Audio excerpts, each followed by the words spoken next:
por abrir sus Biblias en la carta del apóstol Pablo a los Filipenses. Y vamos a continuar nuestro estudio acerca de la carta de los Filipenses. Nosotros anteriormente hemos estado estudiando y empezamos leyendo. Ustedes tal vez, alguien que nos está viendo en casa, probablemente que no por primera vez, no se había dado cuenta que, los niños, los jovencitos pueden pasar con la hermana Velasco, la hermana Ruth, que va a darles clase, los que quieren pasar. Los que ya están grandecitos para quedarse aquí en el culto, les voy a pedir que pongan mucha atención para que puedan contestar el quiz al final del culto, ¿verdad? El examen que les vamos a hacer.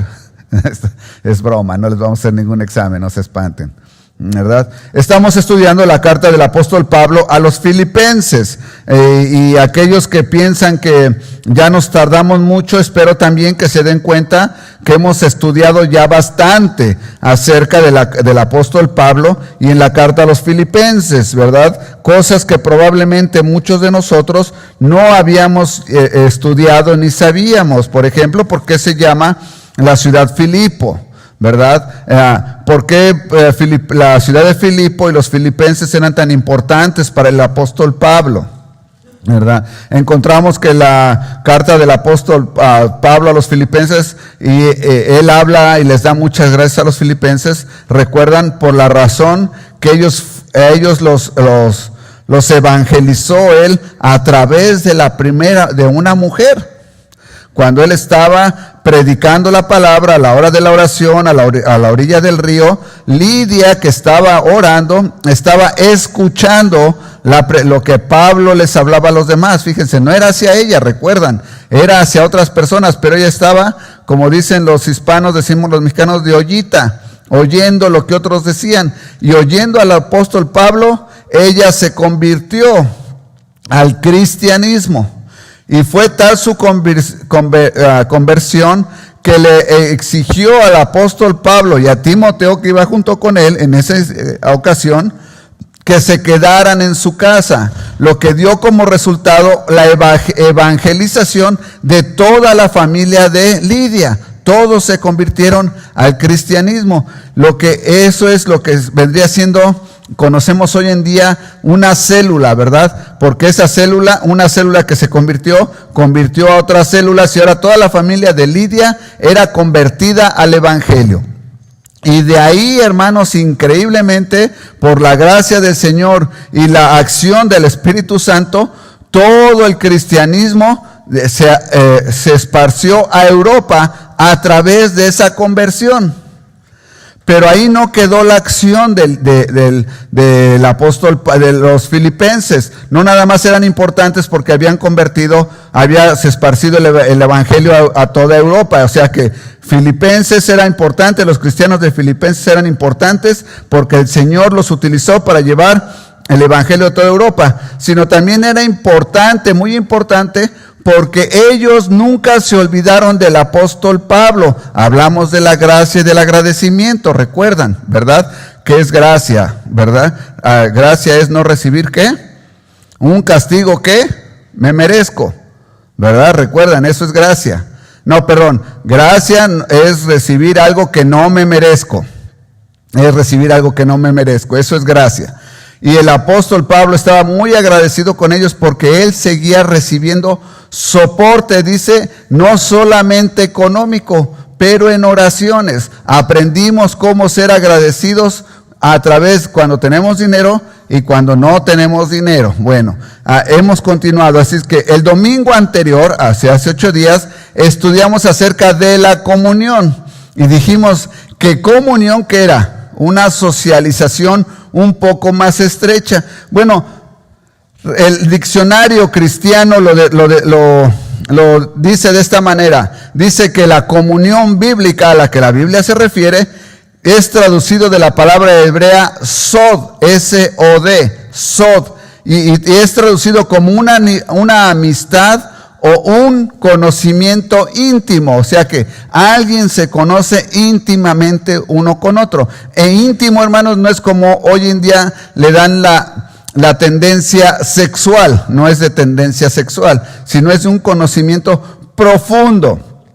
Por decir algo, si el hermano Eliseo a mí me pide que yo ore por algún problema que puede estar teniendo él en el trabajo, por la relación que tenemos, probablemente él me va a contar exactamente cuál es el problema. Y esto es ficticio, me peleé con el supervisor porque él quería que yo hiciera la cosa de una manera y yo quería hacerla de otra manera y se enojó y a lo mejor me va a correr. Él me contó algo muy personal, probablemente hasta me dijo las palabras que se dijeron. Eso es un conocimiento íntimo que solamente se da a través de una amistad íntima, ¿verdad? Bueno, esa es la comunión cristiana. La comunión cristiana es una amistad íntima. Bueno, hablamos hace 8 días que muchas veces nosotros nos relacionamos mejor con gente del mundo, tenemos mejor una comunión, una amistad con la gente del mundo que con la gente del pueblo de Cristo. ¿Recuerdan? Les dije, hay costumbres en las que algunos se preocupan más por sus vecinos, por sus compañeros de trabajo, que por sus hermanos en Cristo. Pusimos ejemplos, hablamos acerca de que por qué nosotros no buscamos a nuestros hermanos durante la semana. Hermano, hermana, ¿cómo está? ¿Cómo se ha sentido? ¿Puedo orar por usted? ¿Cómo le va todo? Nada más hablé para decirle que me estoy acordando de usted, estoy orando. ¿Cómo va aquel problema por el que estuvimos orando? ¿Cómo va aquella relación? Eso es una relación cristiana íntima, pero por alguna razón, yo lo he notado más aquí en los Estados Unidos, no sé si es el área. Nosotros, si hablamos de eso el domingo anterior, nosotros damos por hecho que los hermanos están bien y tratamos de que una vez que nos vamos de la iglesia, no volver a saber nada de nadie más hasta el siguiente domingo. Y eso no es una comunión, eso no es una amistad. Yo les quiero preguntar a los jóvenes, ¿verdad? ¿Por qué? Porque son el mejor ejemplo en este momento.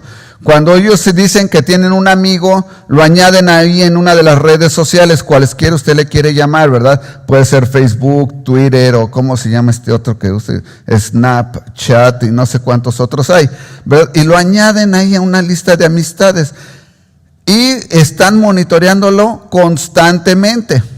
Yo diría, no 24 horas al día, pero 24 menos las horas que duermen. Porque nada más no están dormidos y están en el aparato. Y fulano puso esto y perengano puso esto. Y están al constante. Eso es un buen ejemplo de una amistad. Sin embargo, nada más es un ejemplo de estar al pendiente de alguien.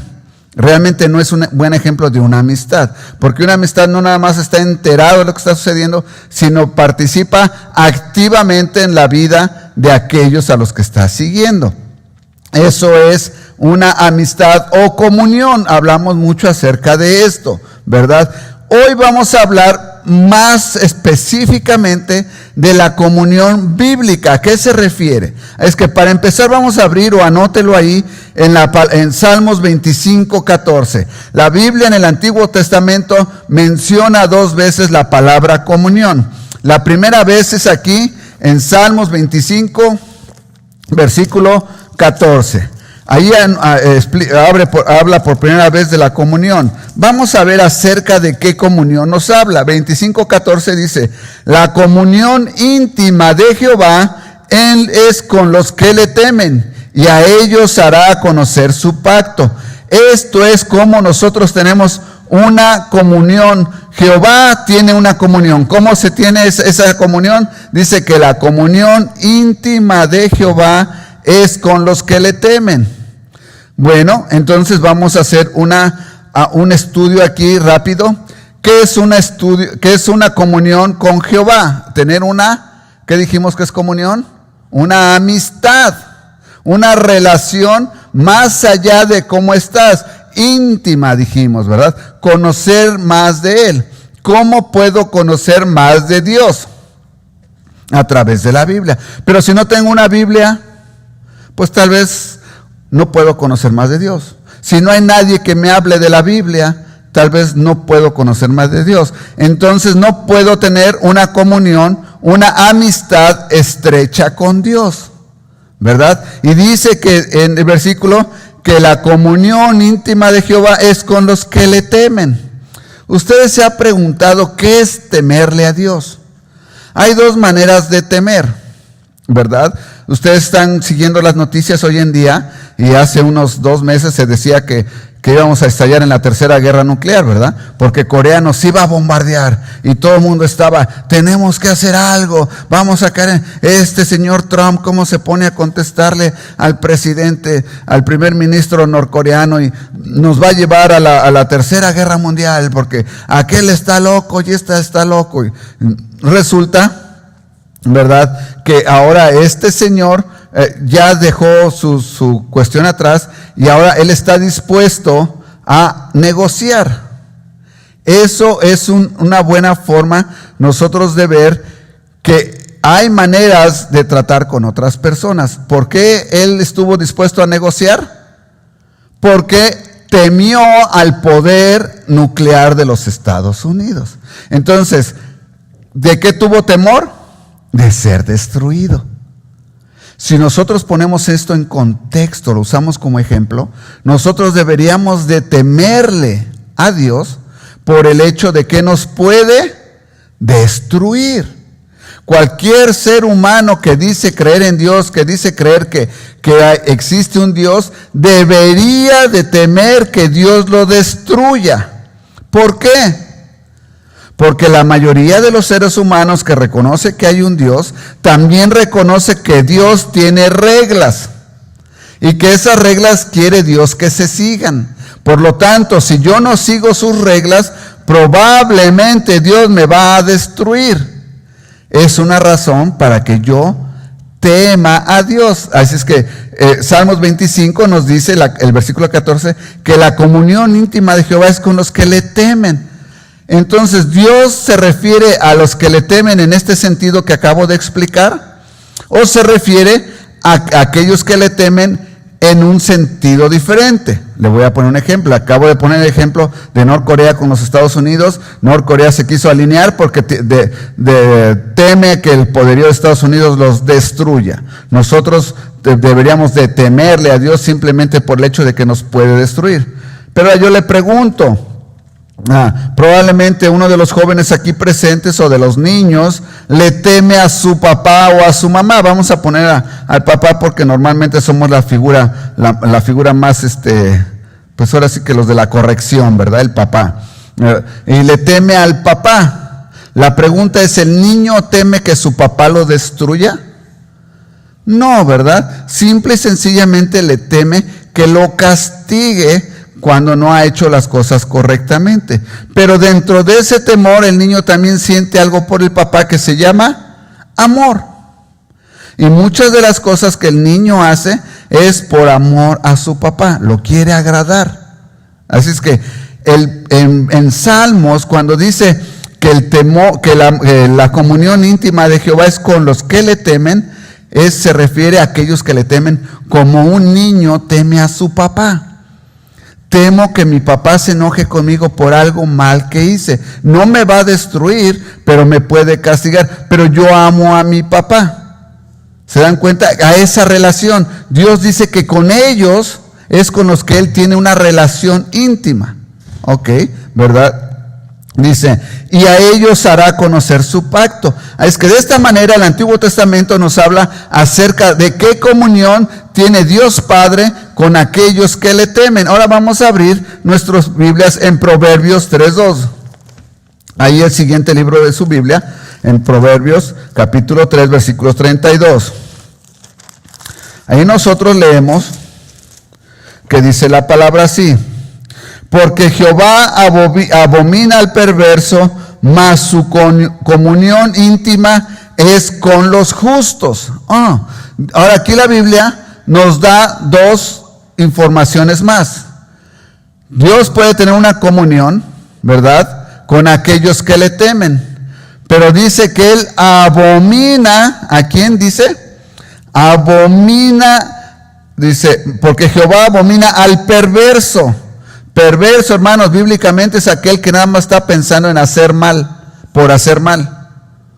O sea, ustedes han escuchado de aquellos muchachos que les dicen, eres un maldoso, que está pensando, ay, ahorita voy a, no sé, a tirar clavos ahí en medio de la carretera para que los carros se ponchen. ¿Qué necesidad había de que él hiciera el mal? Hay gente que piensa hacer el mal en respuesta a una venganza, ¿verdad? Me voy a vengar de fulano que me hizo. Pero alguien que nada más está pensando en hacer el mal por hacer el mal es una persona perversa, ¿verdad? Así es que dice la palabra del Señor aquí en Proverbios que Jehová abomina al perverso, pero él tiene una comunión. Ok, si dijimos que comunión es una amistad estrecha, vamos entonces a manipular el versículo. No lo vamos a cambiar porque la Biblia dice que no podemos cambiar nada, pero lo vamos a poner en palabras que lo entendamos mejor. Vamos a ponerlo de esta manera: porque Jehová abomina al perverso, mas su amistad íntima es con los justos.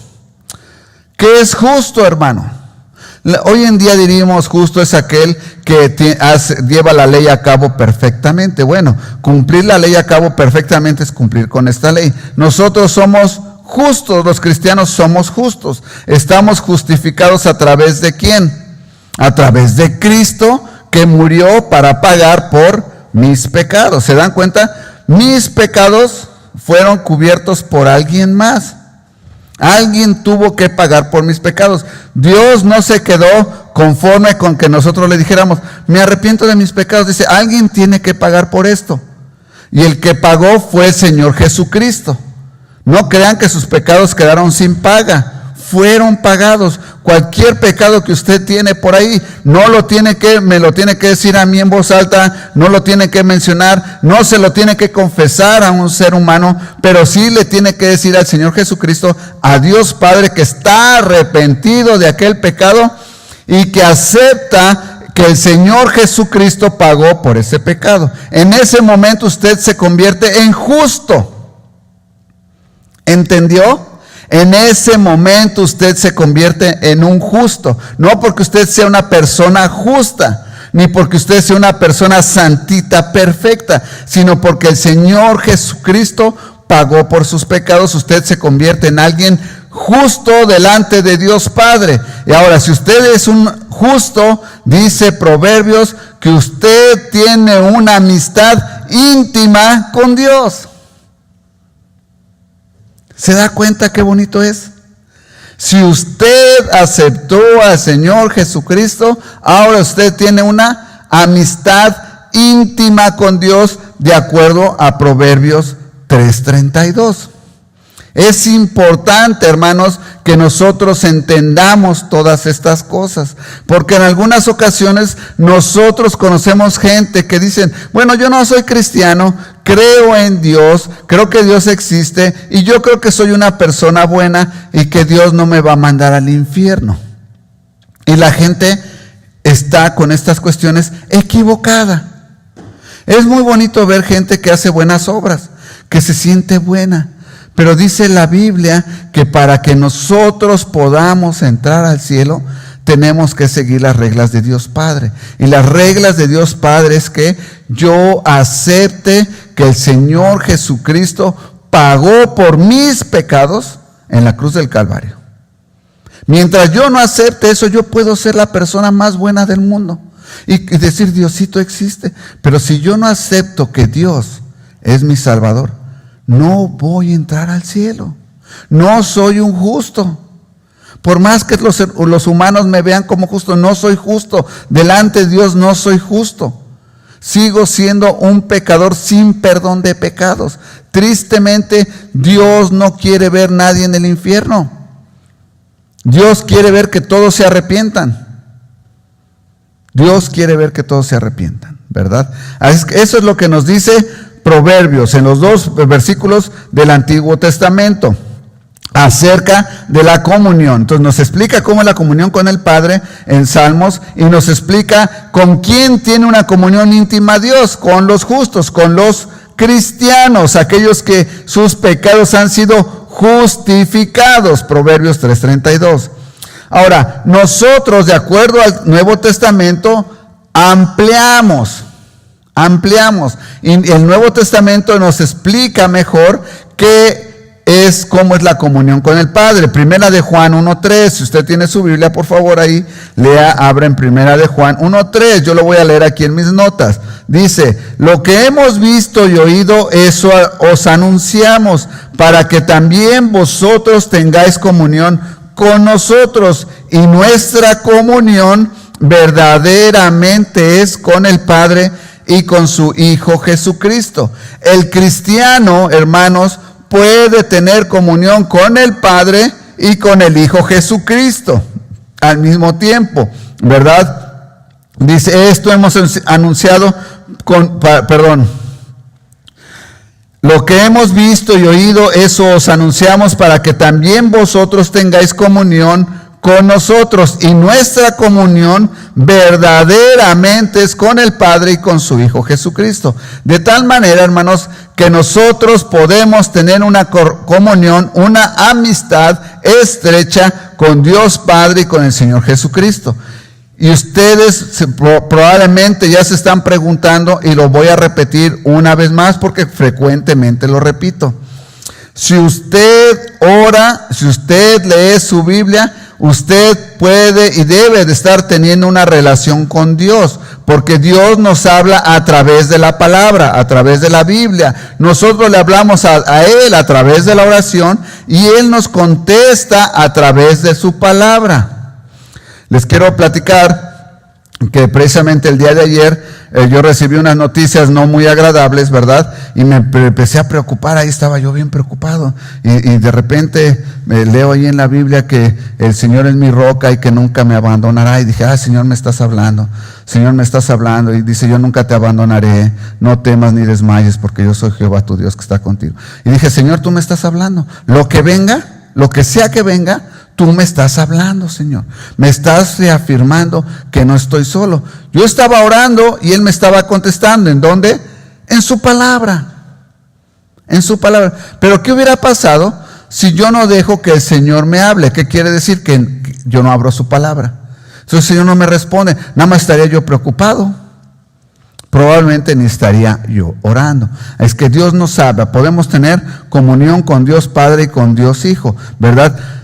El cristiano tiene comunión también solamente con el Hijo. Primera de Corintios 1:9. Dice, fiel es Dios por el cual fuisteis llamados a la comunión con su Hijo Jesucristo nuestro Señor. Escucha, hermano, ponga atención, hermana, a lo que lee. Dice, fiel es Dios por el cual fuisteis llamados a la comunión. Muchos de nosotros creemos que nosotros somos los que venimos a encontrar a Dios. Algunas personas piensan que es deber de ellos convertir a otras personas al cristianismo. Déjeme decirle que todas estas personas, a la luz de la escritura están equivocados. Usted y yo no podemos convertir a nadie al cristianismo, absolutamente a nadie. No tenemos ese poder. Lo único que nosotros podemos es hablarles de Cristo, hablarles de Dios, enseñarles la Biblia. Pero a la luz de Primera de Corintios 1 dice, fiel es Dios por el cual fuisteis llamados a la comunión. ¿Por quién fuimos llamados, hermanos? Por Dios. Dios es el que inicia en nosotros el querer saber de Él. Él es. ¿Recuerdan la historia de Faraón cuando no quiere dejar salir a su pueblo de Egipto? ¿Qué hizo con él? Le endureció el corazón. ¿Quién lo endureció? Dios. ¿Quién ablanda el corazón? ¿Quién da el entendimiento? Dios. Pero para esto nosotros tenemos que hacer nuestro trabajo. Nuestro trabajo es hablarle a otros de Dios a través de la Biblia, porque Dios nos habla a través de la Biblia. Es que nosotros podemos tener comunión con el Padre a través del Hijo. Dice, fiel es Dios por el cual fuisteis llamados a la comunión con su Hijo Jesucristo nuestro Señor. Dios nos llamó, Dios Padre, a que nosotros tengamos amistad con el Señor Jesucristo. Ahora, aquí viene nuevamente, si yo tengo amistad con el Señor Jesucristo, ¿con quién más tengo amistad yo? Con Dios Padre, ¿verdad? Porque si hemos visto al Hijo, hemos visto al Padre. Si hemos visto al Hijo, hemos visto al Padre. Si yo tengo comunión, el Señor me llamó a que tenga comunión, que tenga amistad estrecha con el Señor Jesucristo, ¿verdad? Entonces, nosotros también, hermanos, podemos tener amistad estrecha o comunión con el Espíritu Santo. Fíjese bien, vea 2 Corintios 13:14. 2 Corintios 13:14 dice: la gracia del Señor Jesucristo, el amor de Dios y la comunión del Espíritu Santo sean con todos vosotros. ¿Cuántos de ustedes, hermanos, se han dejado de hablar con alguien que ustedes pensaban que era su amigo? Yo creo que la mayoría de nosotros en una ocasión o en otra hemos dejado de dejarnos de hablar con alguna persona que consideramos nuestro amigo y nos dejamos de hablar. Ahí rompimos nosotros la comunión. Quiero, hermanos, que les quede bien claro esto. El Espíritu Santo dice que la palabra del Señor, que es el que redarguye el corazón. Escuche bien, el Espíritu Santo es el que nos redarguye, el que nos dice: estás haciendo algo mal. ¿Alguna vez le ha pasado que está usted a punto de hacer algo mal y algo le dice: no lo hagas, no lo hagas? Usted piensa, ¿verdad? No lo debo de hacer, siento que algo me dice que no lo haga, pero no, yo lo tengo que hacer. Y lo hace y le sale mal.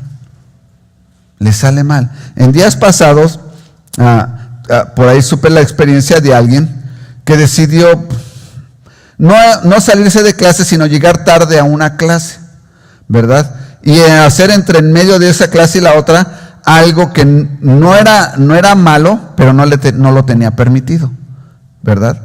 Y entonces esta persona decidió irse y hacer eso que no lo tenía permitido. Y la escuela entonces llama a sus papás. Dice: estamos buscando a fulano de tal. Y el papá le dice: ¿cómo? ¿Se fue a la escuela? No, pues aquí estamos en la escuela y no está. Lo vimos a la hora 4:00, pero no lo vimos a la hora 5:00. Y el maestro llamó preguntando: ¿en dónde está? Y entonces el papá y la mamá empiezan lo empiezan a llamar y le dicen: no, contesta el muchacho: no, pues sí estoy en clases. Dice: pues me acaban de llamar de la escuela. No, pues te paso al maestro si quieres, a ver. Y ya ahí se aclaró el problema. Resulta que este muchacho había decidido no asistir a la clase entre una y otra. No asistir, sino que se había ido a hacer algo que no le habían dado permiso. Y como no le habían dado permiso y él lo quería hacer, se fue a hacerlo en medio de estas dos clases y regresó a la clase pensando que nada iba a pasar, nadie se iba a dar cuenta. Entonces mi pregunta, cuando yo me enteré, para mí mismo dije: ¿cuántas veces yo he hablado acerca de esto en las predicaciones? Cuando un cristiano hace algo mal, un cristiano que se ha entregado a Cristo, y vamos a poner un ejemplo, llega por ahí un conocido: oye, vamos a robar la vinatería. Fíjense, un ejemplo tonto, es un ejemplo nada más. Vamos a robar la gasolinera. No, y el cristiano: no, ¿qué tal que nos cachan? Yo no me meto en eso. No, yo no quiero andar con ustedes. No, mira, no pasa nada, nosotros ya le hemos robado 2 o 3 años anteriormente y nunca nos han atrapado. No hay nadie, la policía se tarda mucho en llegar, mira que vamos. Y cuando yo les digo siempre: miren, hermanos, jóvenes, si ustedes son cristianos, no se metan en ese problema. Siempre piensen que al que van a atrapar va a ser a ustedes. Y dicho y hecho, a los otros jóvenes, va a robar la gasolinera, van a todos, y todos escapan y adivinen a quién atrapan: al cristiano. ¿Por qué, hermanos? ¿Es coincidencia? ¿Es mala suerte? No, es Dios que dice: es mejor que yo te detenga en este momento antes de que acabes en prisión o muerto por un balazo, porque contigo quiero tener relación íntima, porque te has entregado a mí. Probablemente los otros muchachos o las otras personas que decidieron robar siguen siendo hijos del pecado y no van a ser atrapados durante mucho tiempo.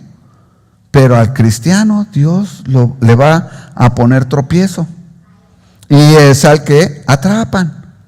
A este joven que les digo de la escuela fue lo que le pasó. A los otros todos salieron con la suya, menos él. ¿Por qué? Porque dice el Señor: mira, mejor te detengo en este momento antes de que te pase algo más grave, ¿verdad? Así es que, Segunda de Corintios 13:14, la gracia del Señor, el amor y la comunión es a través de ¿quién? Con el Espíritu Santo. El Espíritu Santo nos dice, no lo hagas. Pero, concluyendo con este versículo, llega el momento en que las personas ignoran tanto al Espíritu Santo, que dice el Espíritu Santo, pues si no me vas a hacer caso, te dejo de hablar. Y no es necesariamente, hermanos, que nos deje de hablar, sino que nosotros nos acostumbramos a ignorar la voz del Espíritu Santo. Fíjense bien, nos metemos nosotros en tanto ruido que ya no escuchamos la voz del Espíritu Santo. Ahí donde trabajo, tenemos dos cámaras, se llaman, que vienen siendo como unos refrigeradores gigantes que sirven para que pongamos ahí las unidades a probar. Las unidades las ponemos a temperatura muy alta para ver que no fallen y a temperaturas muy bajas para ver que no fallen. Y les decimos los hornos, ¿verdad?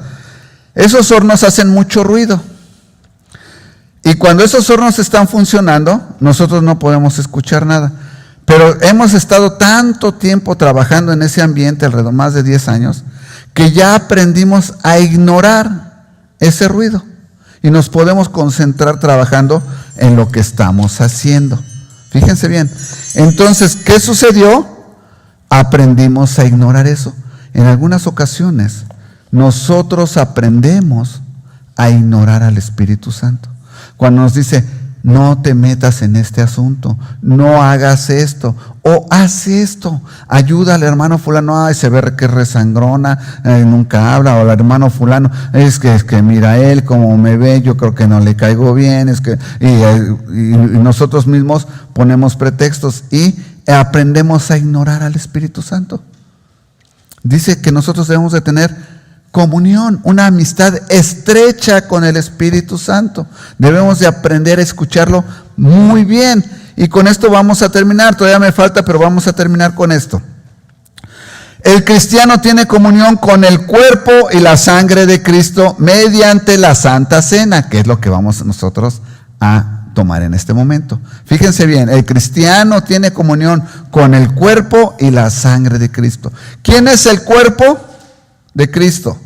La iglesia local es parte del cuerpo general de Cristo, ¿verdad? Todas las iglesias que aceptan que el Señor Jesucristo murió en la cruz del Calvario para perdón del pecado y creen que hay un Dios que es divino, ¿verdad? La Divina Trinidad, que Dios existe, son el cuerpo de Cristo, todas alrededor del mundo. Nosotros aquí en la iglesia bautista, en la primera iglesia bautista de Big Rock, somos una parte parcial del cuerpo de Cristo.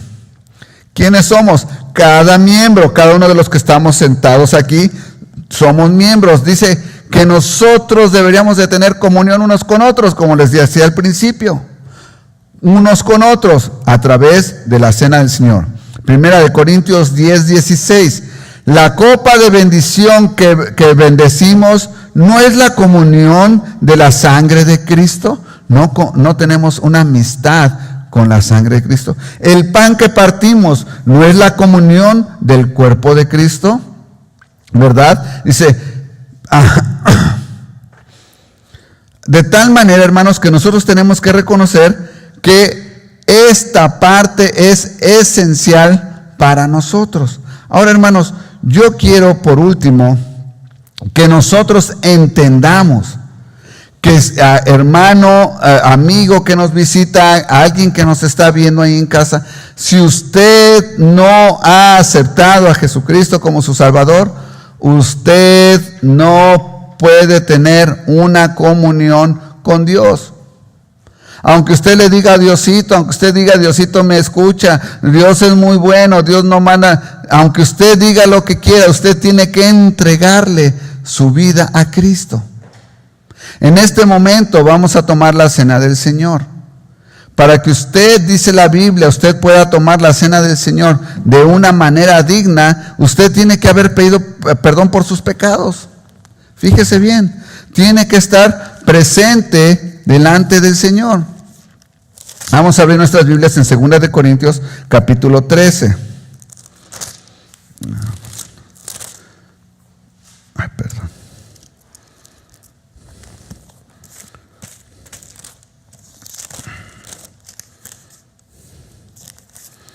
Capítulo 11, 1 de Corintios 11, 23, 26, hermanos. 1 de Corintios 11, 23. Dice, porque yo recibí, lo voy a leer, después lo vamos a practicar. Porque yo recibí del Señor lo que también os he enseñado, que el Señor Jesús, la noche que fue entregado, tomó pan, y habiendo dado gracias, lo partió y dijo, tomad, comed, esto es mi cuerpo, que por vosotros es partido, haced esto en memoria de mí. Asimismo tomó también la copa después de haber cenado, diciendo, esta copa es el nuevo pacto en mi sangre. Haced esto todas las veces que la bebiereis en memoria de mí. Así pues, todas las veces que comieres este pan y bebieres esta copa, la muerte del Señor anunciáis hasta que Él venga. De manera, dice el versículo 27, que cualquiera que comiere este pan o bebiere esta copa del Señor indignamente será culpado del cuerpo y de la sangre del Señor. ¿Se da cuenta, hermano? Aunque usted, hermana, aunque usted participara de la cena del Señor en este momento, aunque usted diga que Diosito, si usted no ha entregado su vida a Cristo, usted está participando de esto indignamente, no se ha entregado a Dios. Usted no puede tomar esta cena del Señor, no puede tener la comunión con Dios. Se dieron cuenta a través de todo lo que acabamos de expresar, que acabamos de explicar el domingo pasado y con lo que concluimos hoy, lo que nuestros amigos católicos llevan a sus pequeñitos a que la primera comunión, realmente la tal primera comunión no existe bíblicamente. La primera comunión realmente existe cuando yo decido que Jesucristo murió por mí en la cruz del Calvario y le acepto como Salvador. Yo empiezo a tener una amistad íntima con Dios y eso es mi primera vez que tengo comunión con Él, y de ahí va a ser y debe de ser hasta la eternidad. ¿Se da cuenta? Es que este rito por lo que van nuestros amigos católicos, bíblicamente, no lo digo yo, hermanos, no van el hermano, bíblicamente, en la Biblia, está equivocado. Está equivocado. Se ven los niños muy bonitos vestidos como los visten y que los lleven a la iglesia. Es algo muy bonito ver a un niño en la iglesia. Pero lo que hacen realmente, los niños no entienden que bíblicamente la comunión que habla la Biblia es de una amistad estrecha con Dios. Pero nosotros sí lo entendemos. Y depende de nosotros querer tener esa comunión con Dios o no.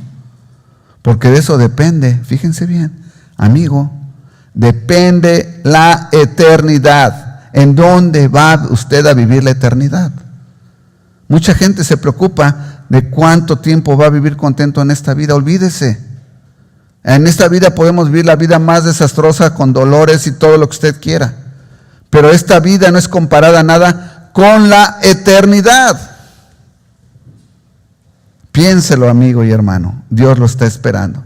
En este momento les voy a pedir, hermanos, que tomen un momento de oración, que vayan orando cada uno de ustedes en sus lugares antes de que pasemos la cena del Señor, y que le pida perdón al Señor por aquel pecado, aquellos pecados que usted no le ha confesado y que no le ha pedido perdón. Después de que usted haga su oración,